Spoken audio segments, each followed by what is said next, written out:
সুপ্রিয় দর্শক, আপনাদের সবাইকে আমন্ত্রণ জানাচ্ছি বাংলাদেশের জনপ্রিয় সাপ্তাহিক আয়োজন প্রবাসী মুখ অনুষ্ঠানে। সাথে আছি আমি ইমরুল কায়েস। প্রিয় দর্শক, আজ প্রবাসী মুখের 753তম পর্ব প্রচার হচ্ছে। আমাদের আজকের পর্বে আমরা রাশিয়ার অবস্থা নিয়ে আলোচনা করব। আপনারা জানেন যে সম্প্রতি বাংলাদেশের পররাষ্ট্রমন্ত্রী রাশিয়া সফর করেছেন, সেখানে প্রবাসী পাঠানোর বিষয়ে কথা বলেছেন। 1 বছরে লাখখানেক অভিবাসী কর্মী পাঠানোর কথা বলেছেন। সেই বিষয়টি আসলে তার বাস্তবতা কতখানি সম্ভব হবে সেই বিষয়ে আমরা আলোচনা করার চেষ্টা করব। আমাদের সাথে আলোচনার জন্য দুজন অতিথি রয়েছেন, আমি তাদেরকে আপনাদের সাথে পরিচয় করে দিচ্ছি। আমার বামে রয়েছেন দৈনিক প্রথম আলোর কূটনৈতিক প্রতিবেদক রাহিদ এজাজ, এবং আপনাকে স্বাগত জানাচ্ছি। এবং আবার বামে রয়েছেন আল আমিন নয়ন, তিনি অভিবাসীদের নিয়ে কাজ করেন। আপনাকেও স্বাগত জানাচ্ছি। প্রিয় দর্শক, আমরা যেমনটি বলছিলাম যে রাশিয়ার শ্রমবাদের সম্ভাব্যতা নিয়ে আমরা আজকে কথা বলবো। আমি প্রথমে রাহিদ আপনার কাছে জানতে চাইব যে পররাষ্ট্রমন্ত্রী, আপনি জানেন যে ডক্টর খলিল রহমান তিনি রাশিয়া সফর করেছেন, সেখানে রাশিয়ার পররাষ্ট্রমন্ত্রীর সাথে বৈঠক করেছেন, আরও অন্যান্য বৈঠক অনুষ্ঠিত হয়েছে, এবং তিনি বলেছেন যে 1 বছরে 1 লাখ কর্মী সেখানে পাঠাতে চান, অভিবাসী কর্মী বাংলাদেশ থেকে পাঠাতে চান। এই বিষয় এবং তার পুরো সফরটা নিয়ে আসলে একটু জানতে চাচ্ছি। ধন্যবাদ। 9 তারিখে যে একটা প্রেস রিলিজ পররাষ্ট্র মন্ত্রণালয় থেকে দেওয়া হয়েছে, তো সেখানে বলা হয়েছে খুব জোর দিয়ে ব্যবসা বাড়ানো, বাণিজ্য বাড়ানো এবং কর্মীদের সংখ্যা বাড়ানো, এবং সরকারিভাবে বলা হয়ে থাকে ব্র্যাকের জন্য মালামিন নয়ন আর একটু ভালো করে বলতে পারবেন সংখ্যাটা আসলে বৈধ অবৈধ বা সরকারি বেশ অফিসিয়াল আনঅফিসিয়াল ফিগারটা কত। এখানে 10,000 কর্মীর একটা সংখ্যা বলা হচ্ছে। 10,000 থেকে এই মুহূর্তে আছে সেটাকে 1 লাখ। এটা আমার কাছে একটু বাস্তবসম্মত কিনা সেটা নিয়ে প্রশ্ন আছে, এবং এই প্রসঙ্গে যারা আপনি বলতেছেন যে 1 বছরে আসলে 1 লাখ সম্ভব কিনা এই প্রশ্ন এই জন্যই করছি। আপনিও দীর্ঘদিন ধরে সাংবাদিকতা করছেন এবং কূটনৈতিক সাংবাদিকতায় করে আসছেন, আমি যদি ভুল না করি করি। তো সেনা সমর্থিত তত্ত্বাবধায়ক সরকারের আমলে যে উপদেষ্টা ছিলেন ইফতেখার আহমেদ চৌধুরী, উনি বাংলাদেশের পিআরও ছিলেন জাতিসংঘে। মানে উনি যুগপদভাবে পররাষ্ট্র মন্ত্রণালয় এবং প্রবাসী কল্যাণ মন্ত্রণালয়ের দায়িত্বে ছিলেন। তিনি সেই সময়ে মস্কো ঘুরে এসে এক ঘোষণায় হুট করে বলেছিলেন যে বছরে 5,000 করে কর্মী নেওয়া হবে। তো 5,000 করে কর্মী নেওয়া হবে, আমি এটা আপনাকে বলছি 18 বছর আগের কথা। তো এই যে 5,000 বা এই যে সংখ্যার কথা বলছি, সংখ্যাটা আসলে বাস্তবসম্মত কিনা, কারণ আমরা যে কর্মীদের পাঠাই তারা মূলত হচ্ছে অদক্ষ বা আধা দক্ষ। কিন্তু পৃথিবী চলে গেছে যে জায়গায়, যেখানে আমরা আজকাল এআই নিয়ে কথা বলি, আধুনিক প্রযুক্তির নানান বিকাশের কথা বলি, যেখানে যন্ত্র অনেক কাজ করে দিচ্ছে, তো সেখানে দক্ষতা যোগ্যতা এটা উৎকর্ষের জায়গায় যাওয়া ছাড়া যেখানে উপায় নেই, সেখানে আপনি শুধু অদক্ষ এবং আধাদক্ষ লোক দিয়ে সেটা কতটা সম্ভব, প্রথম কথা। দ্বিতীয় কথা হচ্ছে, হয়তো আলোচনার কোনো এক পর্বে আপনি প্রশ্ন অবতারণা করবেন, তারপরে বলে রাখি আমরা রাশিয়া যে কর্মী যায় তার মধ্যে বিয়োগান্তক যে পরিস্থিতির মুখোমুখি হয়ে সংবাদকর্মী হিসেবে, সেটা হচ্ছে রাশিয়া যাওয়ার নাম করে কার্যত এগুলো এই কর্মীরা কিন্তু রাশিয়ায় কাজ করে না, বড় অংশই যুদ্ধক্ষেত্রে যাচ্ছে। কাজের কথা বলে তাদের যুদ্ধক্ষেত্রে ছেড়ে দেওয়া হয় এবং তাদের স্বাভাবিক খুব করুণ মৃত্যুকে আলিঙ্গন করা ছাড়া কিছু থাকে না। ঈদের আগে পর আমরা দেখেছি, এবং আজকেও কাগজে খবর বেরিয়েছে যে যুদ্ধক্ষেত্র থেকে আমরা দেখি এদের অনেকেরই ফেসবুক আছে, তারা রিল বানায়, লাইভ চ্যাটে আসে, এবং দেখা গেছে তাদের এক একজনের মিলিয়ন ভিউ কারো আছে। তার মানে হচ্ছে মানুষ সেখানে তাদের এইগুলোর সাথে কানেক্ট হতো। এই যখন পরিস্থিতি, এখন বছরের পর বছর, এটা তো একটা পুরোনো খেলা রাজনীতিবিদদের, যে একটা ফিগার ঠিক করে দেয় যে আমরা 10 লাখ লোক পাঠাবো, 15 লাখ লোক পাঠাবো। এখন 10 লাখ 15 লাখ লোক পাঠাবো ভালো কথা, সেটা কি বাজার যাচাই করে পাঠালে ঠিক আছে। দ্বিতীয়ত কথা হচ্ছে, আমাদের তো দক্ষতা যোগ্যতাটা বাড়াতে হবে, নাহলে তো চাহিদা তো থাকবে না। আর তার চেয়ে গুরুত্বপূর্ণ যেটা সবার আগে আমার বলা উচিত ছিল, সেটা হচ্ছে রাইটস। আমার লোকগুলো ঠিকমতো যাচ্ছে কিনা, তার যে কাজের কথা বলা হচ্ছে সেখানে থেকে রাখা হচ্ছে কিনা, আর তার ন্যূনতম যে অধিকার কর্মী হিসেবে, বিদেশি কর্মী হিসেবে, সেটি সুরক্ষিত হচ্ছে কিনা। এই বিষয়গুলো, মৌলিক বিষয়গুলো যাচাই না করে লোকজন পাঠানোর এই যে সিদ্ধান্ত ঘোষণা, এটা আলটিমেটলি করে কি যে যারা জনশক্তি রপ্তানিতে যুক্ত, এখানে একটু করে ছোট্ট বলেই শেষ করব, আমি যদি ভুল না করি সাম্প্রতিক সময়ের মধ্যে রাশিয়ায় কর্মী পাঠানোর অনিয়মের কারণে অন্তত একাধিক 2 থেকে 3টা বোধ, আমি যদি ভুল না করি সংখ্যাটা এরকম, এমন ঘটনা আছে। তো মানে এই agency জায়গাগুলো license- এজেন্সির লাইসেন্স স্থগিত বা বাতিল কি করেছে সেটা স্ক্র্যাপ করেছে কিনা জানি না, বা শাস্তিমূলক ব্যবস্থা। তো এই বিষয়গুলো সুরাহা না করে আপনি বিপুল সংখ্যক লোক পাঠানোর যে ঘোষণা বা চিন্তার কথা বলছেন সেটা বাস্তবসম্মত কিনা এটা নিয়ে মানে আমার আপনি প্রশ্ন বলতে আছে। চাচ্ছেন যে সম্ভাব্যতা সেটার ক্ষেত্রে প্রশ্ন আছে আমার কাছে এটা, কারণ এই যে বিশৃঙ্খলা, আমি তো রাশিয়ার বাজার নিয়ে যে বিশৃঙ্খলা আছে সেটা তো বলাই বাহুল্য। এই লোকগুলোকে নেওয়ার কথা বলে রাশিয়া ইউক্রেন যুদ্ধক্ষেত্রে ঠেলে পাঠানো হচ্ছে, তো সেখানে তো আপনার কর্মীকে আপনি মৃত্যুর মুখে ঠেলে দিচ্ছেন। তো ঠেলে দেওয়ার আগে রাশিয়া যে 1 লাখ লোক পাঠানোর কথা বলছি, রাশিয়ার বাজারের চাহিদা অনুযায়ী আমার কর্মী সেভাবে প্রস্তুত কিনা, আমি আমার কর্মীকে প্রস্তুত করেছি কিনা, সে প্রশ্নটা আমি করছি 1 নম্বর। 2 নম্বর কথা হচ্ছে কর্মীরা যাতে যথাযথভাবে কাজ করতে পারে, সে যে টাকাটা বিনিয়োগ করছে সেটা তো 1 টাকা 2 টাকা না, লক্ষ লক্ষ টাকা। জি তো এই জিনিসগুলো আমি সেটেল করে তারপরে কর্মী পাঠানোর কথা বলছি। যে আলামিন, আপনি যে শুনলেন যে রায়দা যেটি বললেন যে কর্মীদের কাজের কথা বলে নিয়ে সেখানে যুদ্ধক্ষেত্রে ঠেলে পাঠানো, যে অনেকেই ঝুঁকির মধ্যে পড়ছে, অনেকে প্রাণহানির ঘটনা ঘটছে। আপনার কাছে একটু জানতে চাই, যেহেতু আপনি এই বিষয়গুলো নিয়ে কাজ করেন, প্রকৃত অবস্থা কি রাশিয়ার এখন আসলে প্রকৃত অবস্থা কি? সেখানে কর্মী পাঠানোর উপযোগী অবস্থা, নাকি রায়দা যেটি বললেন যে যুদ্ধের ময়দানে কর্মীদের ঠেলে পাঠানো হচ্ছে? প্রকৃত অবস্থা। দেখেন, রাশিয়ার শ্রমবাজারটা কিন্তু আমাদের এখন কিন্তু প্রশ্নবিদ্ধ একটা শ্রমবাজার। আমি যদি বলি যে এই জুনের 1 তারিখে কিন্তু আমাদের প্রবাসী কল্যাণ মন্ত্রণালয় কিন্তু রাশিয়ায় কর্মক্ষেত্রে মানে কাজের উদ্দেশ্যে পাঠিয়ে যুদ্ধক্ষেত্রে পাঠানোর অপরাধে 3টে রিক্রুট এজেন্সির লাইসেন্স কিন্তু বাতিল হয়েছে গত 1 সপ্তাহ আগে। দেখেন, 1 সপ্তাহ যেতে না যেতেই সেই রাশিয়াতে আপনার হচ্ছে পররাষ্ট্র মন্ত্রণালয় মানে মন্ত্রী ভিজিট করে বললো 1 লাখ কর্মীর চাহিদা আছে এবং 1 লাখ কর্মী পাঠাবে। তাহলে দুইটা একটু কেমন হয়ে গেল না, যে এক অপরাধের কারণে ওই দেশেই 3টে এজেন্সির লাইসেন্স বাতিল হলো। তাহলে আমি অপরাধটা যে কি হয়েছে বা রাশিয়াতে কি হচ্ছে বাংলাদেশি শ্রমিকদের, এটা কিন্তু খুব একটা আমি যাচাই বাছাই করলাম না, আমি কোনো মানে এটা নিয়ে মানে ই করলাম না। যে দেখেন, রাশিয়াতে যুদ্ধক্ষেত্রে যাচ্ছে এবং রাশিয়া ইউক্রেন যুদ্ধে আমাদের বাংলাদেশি কর্মীরা সম্পৃক্ত হচ্ছে বা ঠেলে দেওয়া হচ্ছে বা পাঠানো হচ্ছে, যেটাই হোক না কেন, আমার জনশক্তি কর্মসংস্থান ব্যুরো বা প্রবাসী মন্ত্রণালয়ের কাছে কিন্তু পরিসংখ্যান আছে কত কর্মী গত 1 বছরে রাশিয়া গেছে বা 2 বছরে গেছে। এখন যখন প্রশ্ন উঠেছে রাশিয়ার শ্রমবাজারে যে রাশিয়ায় যাওয়ার পর সেখান থেকে তাদেরকে হচ্ছে মানে যুদ্ধে ঠেলে দেওয়া হচ্ছে, আর কতজনকে মানে যুদ্ধে পাঠানো হয়েছে বা যুদ্ধে গিয়েছে এবং কতজন আছে, এই ডেটা কি আমার মন্ত্রণালয়ের কাছে আছে? যে ধরেন যে আমি এক্সাম্পল হিসেবে 10,000 মানুষ গত বছরে গেছে, এই 10,000 মানুষকে যে কোম্পানিতে আমি পাঠিয়েছিলাম, যেই কাজে পাঠিয়েছিলাম, সে কর্মক্ষেত্রে আছে না তারা মিসিং হয়ে গেছে। এই পরিসংখ্যানটা, যেহেতু এটা একটা প্রশ্নবিদ্ধ শ্রমবাজার, যেহেতু এটা যুদ্ধের কথা বারবার আসতেছে, জড়িয়ে যাচ্ছে এবং আমরা বিভিন্ন গণমাধ্যমে দেখতেছি, আমরা বিভিন্ন পরিবারের সাথে কথা বলে দেখেছি, পরিবারগুলোর অভিযোগ আছে, তাহলে সেই জায়গায় আরও যাচাই বাছাই করে মনে হয় যে কর্মীদের পাঠানো হচ্ছে, কারণ উচিত, কারণ যিনি এই ভুক্তভোগী হবে সেই বুঝবে যে তার কষ্টটা কতটুকু। আমি সাধারণ মানুষকে পাঠিয়ে দিচ্ছি, সে কোথায় যাচ্ছে, কী অবস্থায় যাচ্ছে, সেটা তো আমার কাছে সেই পরিসংখ্যান নাই। এবং আমি মনে করি যে অবশ্যই কর্মী পাঠাবে, সেটা নিয়ে কোনোই নাই, কিন্তু ইতিমধ্যে যে কর্মীরা গিয়েছে, কর্মীরা কি অবস্থায় আছে, এটার উপরে একটা মনে হয় যে আমার অ্যাসেসমেন্ট করা দরকার। কারণ যেহেতু এই শ্রমবাজার নিয়ে আমাদের অনেক ঘটনা আছে, যদি দেখা যায় যে আসলে তারা যাওয়ার পরে সেখান থেকে চলে যাচ্ছে, তাহলে আমাকে কৌশল বের করতে হবে, আমি কিভাবে এবার পাঠাবো, কোন ট্রেডে পাঠাবো, কোন এরিয়াতে পাঠাবো। রাশিয়া বড় দেশ, কিন্তু আমি কোন ট্রেডে পাঠাবো, কোন ট্রেডের মানুষ ওদিকে চলে গেছে, কোন কোন রিক্রুটিং এজেন্সি এটার সাথে সম্পৃক্ত ছিল। 3টে রিক্রুট এজেন্সির লাইসেন্স বাতিল করলেই তো সমাধান না, আরও কারা কারা এটা আছে, এই ডেটা বের করতে কিন্তু মন্ত্রণালয়ের খুব বেশি সময় লাগার কথা না। যেহেতু রাশিয়াতে আমাদের দূতাবাস আছে, আমাদের কনসুলেট আছে, তাদের মাধ্যমে কিন্তু আমরা যদি সরকার চেষ্টা করে, তাহলে সেটা কিন্তু অল্প সময়ের মধ্যেই কিন্তু এই পরিসংখ্যান বের করতে পারবে এবং বের করার পরেই কিন্তু সিদ্ধান্ত নিতে পারবে। না তো দেখেন, 1 লাখ মানুষের কথা যখনই বলা হয়েছে, আমাদের কাছে এখনই কিন্তু অনেক মেসেজ আছে যে অনেক রিক্রুট এজেন্সি, অনেক দালাল হচ্ছে, তাদের কাছ থেকে পাসপোর্ট টাকা সংগ্রহ করা শুরু করেছে। যদি আলটিমেটলি না যেতে পারে, তাহলে এই দায়টা কার?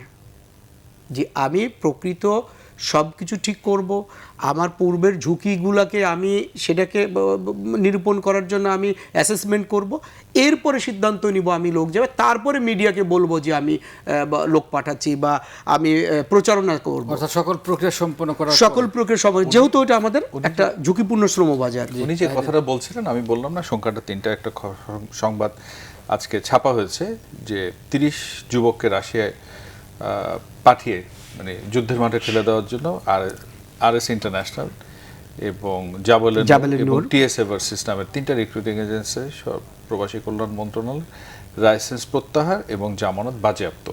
এবং এই খবরটা হয়েছে আজকের প্রথম আলোতে। সেখানে বলা হচ্ছে লালমনিরহাট যুদ্ধক্ষেত্রে তাদের পাঠানো হয়েছে 4 বন্ধুকে 8 মে পাঠানো হয় এবং তারা সেখানে যাওয়ার পর তাদের পাসপোর্ট, ভিসা, সেলফোন সবগুলো কেড়ে রাখা হয়েছে এবং তারা ছিল বন্ধু, 4 বন্ধু। প্রত্যেকেই এই যে আরএস ইন্টারন্যাশনাল বলছে যে বাতিল হলো, তাদের মধ্যে একটি উত্তরায় এই রিক্রুটিং এজেন্সি। তাদেরকে নাকি বলা হয়েছিল প্রাথমিকভাবে যে গার্মেন্টসে এবং আইটি ফার্মে কাজ করে দেওয়া হবে। খুব ভালো কথা, 9 লাখ টাকা নেই। এই 4 তরুণের একজন বলছে যে আব্দুল্লাহ আল মামুন যিনি আছেন, তিনি বলছেন যে তাকে বলা হয়েছিল ড্রোন ফ্যাক্টরিতে কাজে দেওয়া হবে। এখন প্রশ্ন হচ্ছে, যেটি বলছিলেন এবং আমিও শুরুতে যেটা বলছিলাম, এখন পর্যন্ত ধরা যাক 10,000 অফিসিয়ালি, আনঅফিসিয়াল আরও 10 বা 15,000, এই 10 সব মিলে যদি 10 থেকে 25,000 লোক থাকে, এটা তো একটা রেকি করে বের করা যায় রাশিয়ার কোন কোন শহরে আছে, কি কি কাজ করছে, সেটার একটা টালি করে তার প্রসপেক্টটা দেখা। না হলে এই যে ড্রোন ফ্যাক্টরিতে বাংলাদেশের একজন কর্মী যাবেন, সেই ড্রোন ফ্যাক্টরিতে কি কাজ করবেন? পোশাক কারখানা না হয় বুঝলাম, কিন্তু আইটি, ড্রোন ইত্যাদি এত অ্যাডভান্স জায়গায় যে কাজে যাবে, এবং এই যে তরুণ বোঝা গেল, এবং আজকে পাবলিক ইউনিভার্সিটির পাশাপাশি প্রাইভেট ইউনিভার্সিটি সারা দেশে হচ্ছে, বিনিয়োগ বলুন, কর্মসংস্থান সব মিলিয়ে এটা হচ্ছে, খুব স্বাভাবিক। কিন্তু সেগুলোর মান কেমন, সেগুলো আসলে কারিকুলার কি অবস্থায় এবং সমাজ বাস্তবতার সাথে সেটা কতটা যায়, এবং প্রত্যেকেই কিন্তু জীবনটা নিয়ে স্বপ্ন দেখে, সেটাকে উন্নত জীবনের আশা আমার আপনার সবার আকাঙ্ক্ষা থাকাটা অন্যায় না। কিন্তু কথা হচ্ছে সেই স্বপ্ন বা আকাঙ্ক্ষা পূরণ করতে গিয়ে নিজের পাশাপাশি পরিবারকে ঝুঁকিতে ঠেলে দেওয়া হচ্ছে। আমরা অনুষ্ঠান শুরুর আগে বোধহয় কথা বলছিলাম ক্যাম্বোডিয়া থেকে স্ক্যাম সেন্টারের কেসগুলোতে আমরা কি দেখি, শুধু শিক্ষিত নয়, উচ্চ শিক্ষিত, আমি এরকম গোটা 4 ঘটনা জানি যারা মিডল ইস্টে কাজ করতেন, MBA ডিগ্রিও আছে, এমন লোক এই ফাঁদে পড়ে এখানে যাচ্ছেন। তো এই যখন অবস্থা, আমি ওনার সাথে পুরোপুরি একমত। আপনি রিক্রুটিং লাইসেন্স বাতিল করলেন, তার জমানত বাজেয়াপ্ত করে দিলেন, কিন্তু যে 3টা মানুষকে আপনি যুদ্ধের মাঠে ঠেলে দিলেন, তাদের জীবনকে আপনি ফিরিয়ে আনতে পারবেন? কিন্তু আপনাকে তো লোকও তো পাঠাতে হবে, কর্মসংস্থানও তৈরি করতে হবে। জি, আপনি যে মূল্যায়নের কথা বলেন, দুজনেই বললেন মোটামুটি। তো এই মূল্যায়নটা করার দায়িত্ব তো আসলে সেই দেশে আমাদের যে দূতাবাস আছে, সেখানে রাষ্ট্রদূত আছেন, অন্যান্য যারা রয়েছেন, কূটনীতিক রয়েছেন, কিন্তু এটা কি আমরা আসলে দেখে থাকি এরকম? না, আমরা তো মনিটর করি না। ধরা প্রাসঙ্গিকভাবে আমরা ইউরোপ থেকে বা রাশিয়া থেকে একটু চোখ ফেরাই।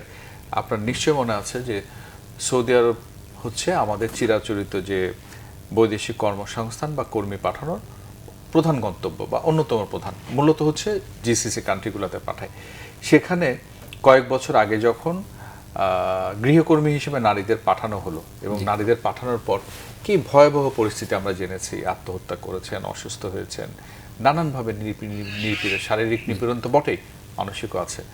তো তখনকার দূতাবাসে, আমি সৌদি দূতাবাসের কথা বলছি, একজন কর্মকর্তা, আপনি বলছিলেন কাজ করা হয় কিনা মনিটর করা, উনিও বিষয়টা, ওনাকে সেই কর্মকর্তাকে চিনেন, কাজের সুবাদে আমার সাথে তার পরিচয়, খুব সাহস করে মূল্যায়ন লিখেছিলেন। আমরা হচ্ছে বারবার বলছি, আচ্ছা, মাঠ পর্যায়ের পরিস্থিতি যাচাই করে জিনিসটা পাঠান।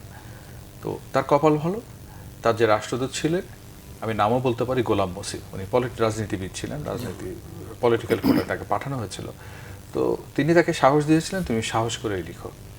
সাহস করে লিখেছিল যে এই মুহূর্তে সৌদি আরবে নারী কর্মী পাঠানোটা ঠিক হবে না, নানান ঝুঁকি আছে, এবং ঝুঁকি আছে বলে ওই জায়গাগুলো লিক প্রুফ না করে এখানে হলে এরকম সংকট তৈরি হতে পারে, এবং তার সঠিক মূল্যায়নটা করেছিল। এই যে আপনি বললেন মনিটর করে কিনা, দেখে কিনা, এখন আপনি একদিকে দেখুন ডিলেমাটা কোথায়, আপনি সংখ্যা বাড়াবেন, এখন সংখ্যা বাড়াতে গেলে আপনি তো রাইটসের জায়গা, তারপরে সেটা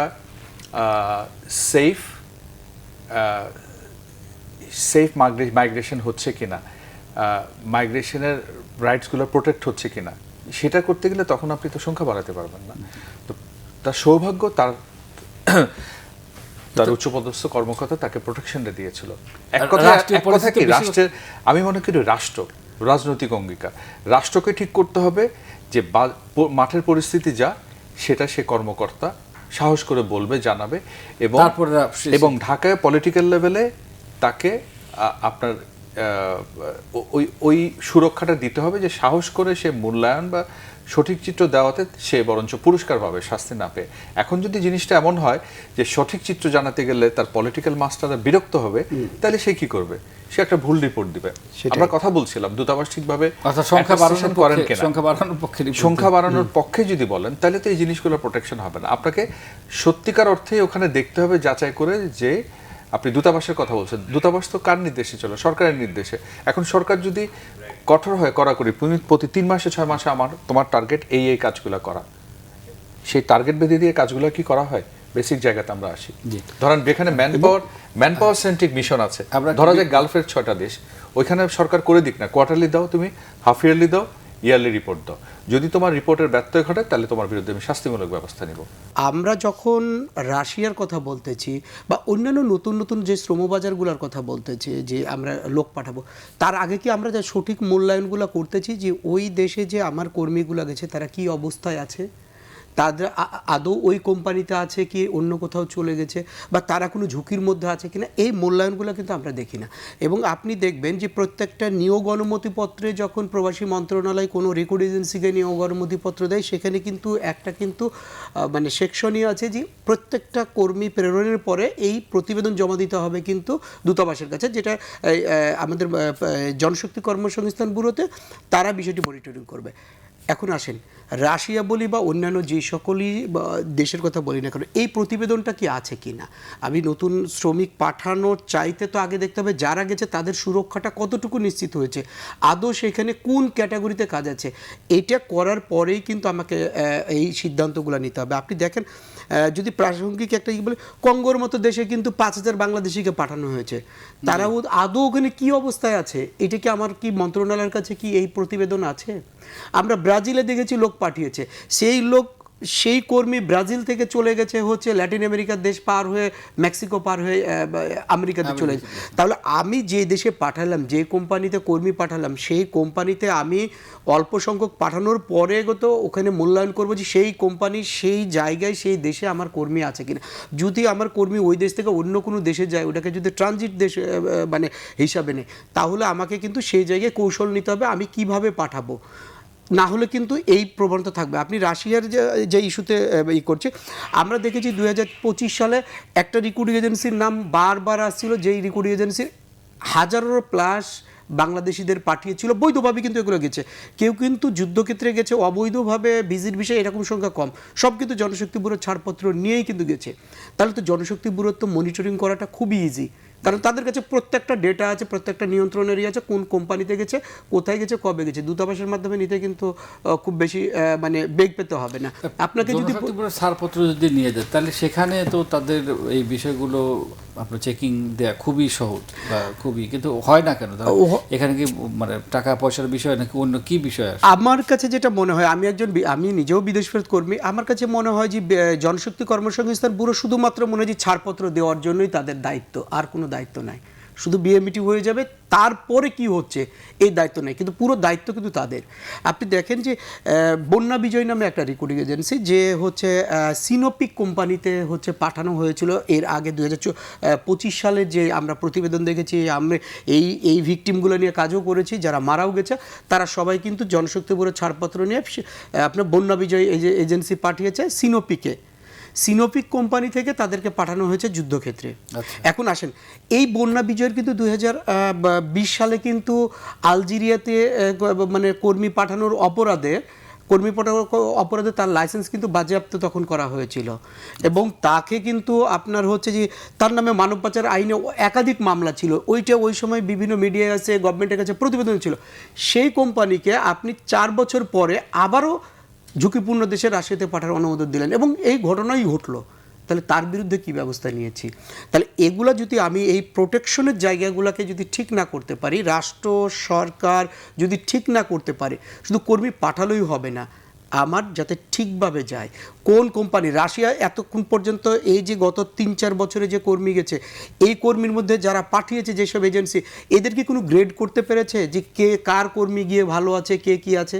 সেই গ্রেড অনুযায়ী তো পরবর্তী হবে। একটা কর্মী পাঠানোর আগে কিন্তু অনেকগুলো, কোন কোম্পানি, সিনোপিকের নামে যদি কোনো মানে অপরাধ থেকে থাকে তাহলে ওই কোম্পানিতে আমি লোক দিব না।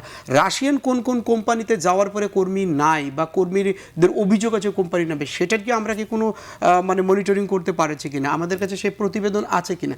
যদি এগুলো আমি মনে করব কর্মী পাঠানোর আগে এগুলো, কারণ দীর্ঘ আমার দেখা 17 বছরে যেটা হচ্ছে যে কোনো পরিবর্তন আসে নাই, কর্মী যাচ্ছে প্রতিদিন ফিরে আসছে। যেমন আজকে দেখেন, আজকে কম্বোডিয়া থেকে 48 জন ফিরে আসবে, তারা শূন্য হাতে ফিরে আসতেছে। সৌদি আরব থেকে প্রতিদিন ফিরে আসে, কিন্তু কেন ফিরতেছে? আগে কেনটা খুঁজতে হবে, কেন যুদ্ধক্ষেত্রে যাচ্ছে, এই কেন যদি আমরা না বের করতে পারি, তাহলে আমার কাছে মনে হয় যে আমরা যতই কর্মী পাঠানোর কৌশল করি না কেন, মানুষ প্রতারিত হবে, সঠিকভাবে এই টার্গেটও সরকারের পূরণ হবে না। আগলে যাওয়ার পূর্বে আমাদের এই মূল্যায়নগুলো করে আপনি যাওয়া উচিত। দেখেন মালয়েশিয়ার শ্রমবাজার আজকে কতদিন থেকে শুধু যাচ্ছে যাবে এরকমই হচ্ছে, কিন্তু কখনো কি আমাদের মন্ত্রণালয় মেসেজ দিয়েছে যে টোটালি এখন অফ, কেউ টাকা পয়সা দেবেন না, কেউ পাসপোর্ট দেবেন না? রাশিয়াতে অলরেডি বলার পরে, মানে আমরা যে জায়গায় কাজ করি অ্যাওয়ারনেসের জায়গায়, সরকার যে জায়গায় মনে করে তার চাইতে কয়েক গুণ বেশি ওই যে মানে মিডিলম্যান বা দালালরা, সরকারের একটা মানে শব্দতেই কিন্তু ওরা যেভাবে মার্কেটিং করতে পারে, আমার মনে বলে পুরো রাষ্ট্র মিলেও মনে হয় এটা করতে পারবে না। আমি এই জায়গায় রাহিদের কাছে জানতে চাচ্ছি যে এই যে ঘোষণা সর্বোচ্চ যে রীতি আমরা দেখি প্রবাসীদের ক্ষেত্রে, এবং এর আগেও আমরা দেখেছি যারা পলিটিক্যাল লিডার অথবা যারা মন্ত্রী মিনিস্টার বিভিন্ন দেশে যাচ্ছেন, ইভেন কি আমরা ইন্টারিম গভর্নমেন্টের সময় যিনি উপদেষ্টা ছিলেন তার ক্ষেত্রেও দেখেছি মালয়েশিয়া গিয়ে। তো এরকম সবসময় দেখি যে একটা দেশে যান, ওরা বৈঠক করেন, তারপরে হুট করে ঘোষণা দিয়ে দেন, এবং যে ঘোষণার কারণে আপনারাই বলছেন যে পরবর্তীতে বিভিন্ন ধরনের প্রতারণার শিকার হতে। এই ঘোষণা সর্বস্ব কেন, মানে এটা কেন দিতে হবে হুট করে সেখানে বসে একটা ঘোষণা দিতে হবে? আপনি যদি খেয়াল করে দেখেন আমাদের দুইজনের আলোচনায়, ইভেন আপনার প্রশ্নের মধ্যেও কিন্তু উত্তরটা আছে। এই যে সংখ্যাতত্ত্বের মানে নাম্বার গেমটা, খেলাটা কিন্তু সংখ্যা নিয়ে। যে আওয়ামী লীগ সরকারের আমলে আপনার মনে আছে ইঞ্জিনিয়ার মোশাররফ হোসেন নামে একজন মন্ত্রী ছিলেন, এই সংখ্যা আসলো 5 লাখ 10 লাখ, এই যে গেমটা শুরু হলো, মানে আমার আপত্তিটা ওই জায়গায় আপনি যে সংখ্যাতাত্ত্বিক একটা তুলনার মধ্যে চলে যান। এবং ওনার সঙ্গে আমার কথা হচ্ছিল অনুষ্ঠানের আগে যে আমার জন্য সংখ্যা জরুরি না গুণমান এবং সুরক্ষা জরুরি, এবং সবাই ওইটার মধ্যেই ঘুরপাক খান। মালয়েশিয়া শ্রমবাজার বন্ধ হয়েছে, 10 সিন্ডিকেটের কথা বলি, সিন্ডিকেট তো অবশ্যই আছে, এটা দিবালোকের মতো সত্য। সে সিন্ডিকেট শুধু বাংলাদেশে না, এই সিন্ডিকেট মালয়েশিয়াতে আছে। যদি না থাকে বাংলাদেশে, ধরা যাক হাইপোথেটিক্যালি বাংলাদেশে ব্যবস্থা নেওয়া হলো, তো মালয়েশিয়া কি হবে? আমি তো এখান থেকে পাঠাবো, রিসিভ করা তারা ওই এন্ডে আছে, তারাও নিশ্চয় সরকার বা সরকারের চাইতে বেশি শক্তিশালী। যদি শক্তিশালী না হয় তাহলে সেই বাজারটা খুলছে না কেন? আর আপনি যে বলছেন ঘোষণা দেওয়া হয় অন্তর্বর্তী সরকারের আমলে গিয়ে, তারা তো রাজনৈতিক সরকার নাই, কিন্তু রাজনৈতিক সরকার না হলে কি হবে? আপনার পুরো প্রসেসটার মধ্যে জাস্ট পোশাক বদলায় কিন্তু খোলসটা পাল্টায় না। আমি বিষয়টাকে এভাবে দেখি, পোশাক পাল্টাচ্ছে, মানুষ পাল্টাচ্ছে, কিন্তু সিস্টেম তো পাল্টাচ্ছে না। তো সিস্টেম যদি আপনার না পাল্টায়, এখন কই আমরা জাপান বা কোরিয়াতে এগুলা করে তো পার পাওয়া যায় না, অন্যখানে পার পাওয়া যায় বলে এই ফাঁক ফোকরগুলো জিনিসটা হয়। অর্থাৎ যতক্ষণ আপনি, তার মানে আপনি যদি জাপান বা কোরিয়াতে একটা সিস্টেম অনুযায়ী কাজ করতে পারেন, তার মানে তো এটা প্রমাণিত আমার সে সামর্থ্য বা সক্ষমতা আছে। সক্ষমতা বলতে অন্য দেশের ক্ষেত্রে সেটা সম্ভব, অন্য দেশের ক্ষেত্রে সম্ভব, অন্য দেশের ক্ষেত্রে সম্ভব শুধু না, আমাদের এমন একটা জায়গায় চলে আসবে। আমি তুলনা করি রানা প্লাজা ডিজাস্টারের সময়, কেউ কি ভেবেছিল বাংলাদেশ এভাবে ঘুরে দাঁড়াবে? এতগুলা লিড সার্টিফাইড, আমরা নারায়ণগঞ্জের প্রমি টেক্সটাইলের কথা হয়তো আমি একটা নাম বলতে পারি, এরকম অসংখ্য আছে। এই রানা প্লাজা ডিজাস্টারের পর যে বাংলাদেশ ঘুরে দাঁড়াবে, কেউ কি মনে করেছিল? ইন্ডাস্ট্রিয়াল এবং ফায়ার সেফটি, ইলেকট্রিক্যাল সেফটির জায়গায় তো পূরণ করা হয়েছে বটে, এবং এখন ইন্টারন্যাশনালি গ্রিন ফ্যাক্টরি হিসেবে স্বীকৃত পাওয়া প্রতিষ্ঠান বাংলাদেশে আছে। তার মানে হচ্ছে বাংলাদেশের পক্ষে সেটা সম্ভব। এবং পাশাপাশি আমি এটাও বলি, রানা প্লাজা ডিজাস্টারের পরে আমাদের যে ইনভেস্টমেন্ট হয়েছে টেক্সটাইল গার্মেন্টসে, সে তুলনায় কি আমরা আমাদের উৎপাদিত পণ্যের দাম পেয়েছি? নিশ্চয় পাইনি। কেন পাইনি? আমরা দর কষাকষিতে সেটা করি না। আমাদের একটা প্রবণতা দেখবেন এদেশের, যে ব্যবসাটা একটু ভালো, যে বুঝে বা না বুঝে সবাইকে লোন করে হলো সেই ব্যবসাটায় নামে, কেউ ব্যবসাটা বুঝতে চায় না। তো আমি একটু অন্য জায়গায় চলে গেছিলাম, আপনার ওই প্রসঙ্গে ফিরে আসি। পলিটিশিয়ানদের বুঝতে হবে ওই যে নাম্বার গেমের ফাঁদে না, এই খাতেও কিন্তু আছে। আপনার যে অভিবাসন প্রেরণের ক্ষেত্রে আমরা দেখি যে সরকারি আসলে কিছু বিগত আমরা দেখছি, এখন যদিও নাই, বিগত আমরা দেখছি যে এমপি মন্ত্রী তারা লাইসেন্স করে তারাও নিজেরা কিন্তু শুনেন, সরকার তো ব্যবসাটা করবে না, সরকার পলিসি ঠিক করবে, সরকার ফ্যাসিলিটেট করবে। এখন আপনি যদি যিনি অ্যাকাউন্টেবিলিটি দেখবেন, যিনি গভর্নেন্স দেখবেন, তিনিও যদি এই প্রক্রিয়ার মধ্যে ঢুকে যান, তাহলে তো কাজটা সুচারুভাবে করা যাবে না। আপনার নিশ্চয়ই মনে আছে, এবার আপনি বলতে পারলেন না, আমি তাহলে বলেই ফেলি।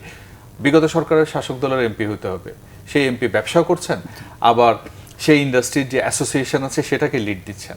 তো তার মানে কি, আপনি তো এখানে সাংঘর্ষিক ভূমিকা পালন করছেন। আপনার রোলটা আপনি নিজে যতক্ষণ ওই জায়গা থেকে সরিয়ে আনবেন না, তাহলে আপনি সেই কাজটা, গভর্নেন্সের কথা, অ্যাকাউন্টেবিলিটির কথা যেটা বলছি, সেটা আপনার কাছে হবে না। এবং আমাকে যদি বলেন যে আমি কিভাবে জিনিসটাকে দেখি, আমি পরিষ্কার দেখি, আলামিন নয়নের সাথে আমি পুরোপুরি একমত যে আপনি এই ম্যাপিং করাটা জরুরি হয়ে গেছে। আমার কোন দেশে কত কর্মী আছে, কর্মীরা কোন ইন্ডাস্ট্রিতে কাজ করেন, কোন সেক্টরে কাজ করেন, তাদের সংকটটা কি, তাদের সংকটটা সুরাহা করার পথগুলো কি, এর পাশাপাশি আমার নতুন নতুন সুযোগগুলো কোথায় আছে। আপনি বসনিয়ার জঙ্গলে মানুষ খুঁজে পান, যুক্তরাষ্ট্র যাওয়ার জন্য আপনার ব্রাজিল, মেক্সিকো, লাতিন অনেক দেশে শুধু 5-7 লাখ না, 20 লাখ 25 লাখ টাকা দিয়ে লোক যায়, এমন কথা বলা হয়। তারপরে স্ক্যাম সেন্টারের কথা আজকে বলছেন, আমি তো প্রাসঙ্গিকভাবে বলেই ফেলেছি, স্ক্যাম সেন্টারে কিন্তু অর্ধশিক্ষিত লোক যায় না, শিক্ষিত লোক যায়, ডিগ্রিধারী লোক যায়, এবং মধ্যপ্রাচ্য সব ভালো জায়গায় কাজ করে এমন লোককে কিন্তু এই প্রলোভনের ফাঁদে পা দিচ্ছেন।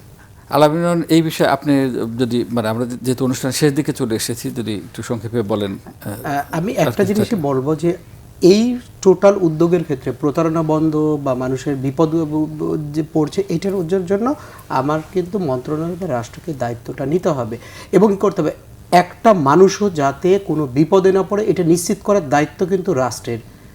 তো এই কাজটা কিভাবে করতে হবে, সবার সাথে সমন্বয় করেই যে আপনাকে কর্মী পাঠানোর কাজটা আমার প্রবাসী মন্ত্রণালয়কে নিতে হবে। এবং আমার প্রবাসী মন্ত্রণালয়ের কাছে একটা শুধু বলি যে কোনো ডেটা আছে যে কত মানুষ এখন পর্যন্ত মিসিং আছে।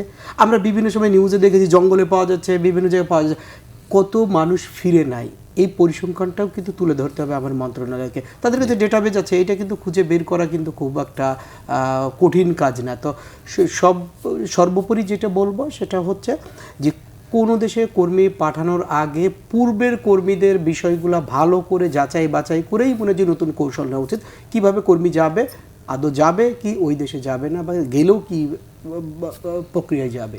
জি, ধন্যবাদ আলামিন নয়ন এবং রাহিদকে চমৎকার আলোচনার জন্য।